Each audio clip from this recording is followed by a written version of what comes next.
Did you know that little over a year into the American Revolutionary War, the U.S. Army had been reduced to just 3,000 men?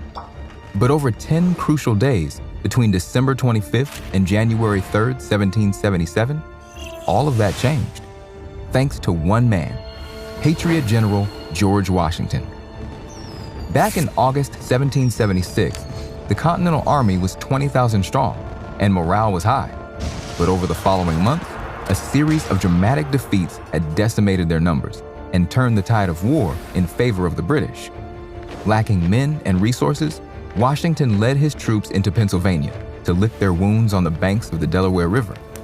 But things were about to turn from bad to worse for the Patriots, because under the conditions of their enlistment, most U.S. soldiers would be free to return home on January 1st.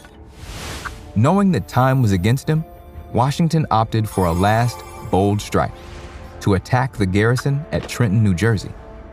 He wrote in his diary, "Victory or death." Then, on the evening of December 25th, Washington led his men under cover of darkness across the icy Delaware River.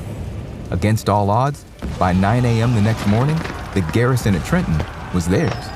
With their morale boosted by the victory, many of Washington's troops decided to stay and keep fighting, rather than return home.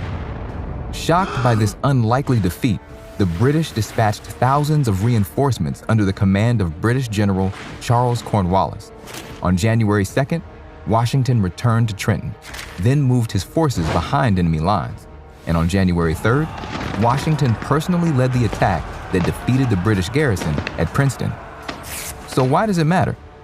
Well, by snatching victory from the jaws of defeat, Washington gave an adrenaline boost to his ailing army and convinced many Americans that the Declaration of Independence was worth fighting for. How might your life be different today if Washington had failed?